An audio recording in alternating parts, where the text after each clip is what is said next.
Hello everyone and welcome to another video, and yes, this weekend we are returning to Bahrain. Of course, I couldn't leave this video without mentioning Romain Grosjean's horrific crash last weekend in which he went straight into the barrier at 53G, the car split in two, then burst into flames, and his survival shell ended up lodged on the other side of the Armco barrier, and like a phoenix rising from the ashes, he finally emerged with the help, of course, with the FIA medical team, and was okay. Well, I say okay, he had some burns to his hands. Now I understand that that's because the gloves actually only last about 10 seconds in the heat, whereas the Nomex survival suit can last for up to 20 to 25 seconds. So that's why he got some burns. But whatever way you play it, he was one very, very lucky boy there.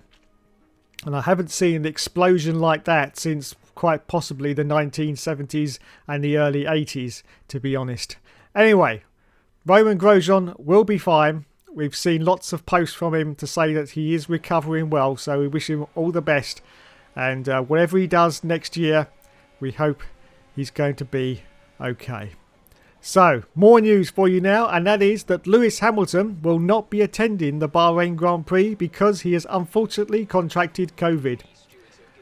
Oh dear.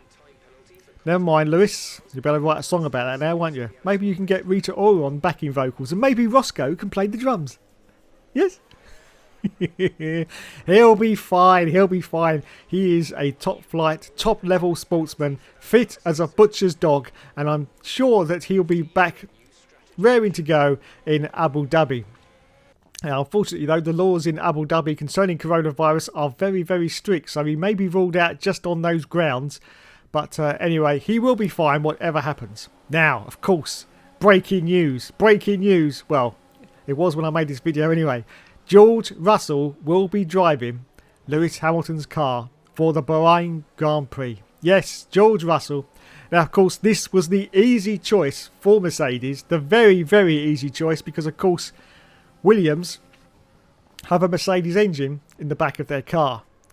Now, of course, Mercedes would have to have been really worried about getting any driver that could potentially learn some secrets of Mercedes and pass them on to the other teams. Now, of course, don't forget the great debacle when this happened with McLaren and Ferrari, when secret information was passed on to the other teams. So they had to be very, very wary of that happening. But, of course, George Russell is a safe pair of hands, because Williams are absolutely no threat to Mercedes whatsoever. No threat whatsoever. So it was the obvious choice to go into that car. And of course, with a Mercedes engine in the back of the Williams, they're not going to lose much in the way of development secrets, are they, when they've already got their engine in the back of the Williams? So yes, it was well played from Toto and the board there. Well played indeed to get George Russell into the car. Now, of course, we all want George Russell to do very, very well. It'll be absolutely tragic if something happened in the first lap for George Russell and he got punted out, really, because this is possibly the greatest opportunity he's going to get for quite a few years, I have to say, quite a few years. So we hope he does very, very well indeed and shows, I think, his true potential, because I think it's there. But of course, stuck at the back in a Williams, it's very, very difficult to show just how good you really are.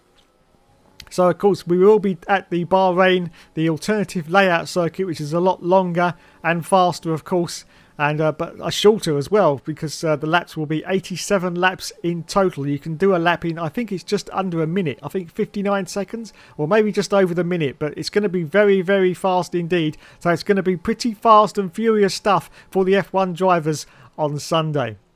Who do you think will win it? Well, it won't be Lulu, so who do you think? Well, the obvious choice is Valtteri Bottas as the super sub number 2, of course.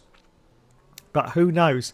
Maxi Boy Verstappen could be right up there as well, of course, because he is pretty much got the measure of Valtteri Bottas, it has to be said. So yes, it could be a win for Max, but we've got to see what happens with George Russell as well. It could be a very, very exciting race indeed. Anyway, that's the end of this preview. Thanks so much for watching, everyone, and we will see what happens on Sunday. I'm looking very excited for this race. Very excited indeed. Something different to end the season. Thank you, everyone. I will catch you in the next video. You've been awesome as always. Goodbye.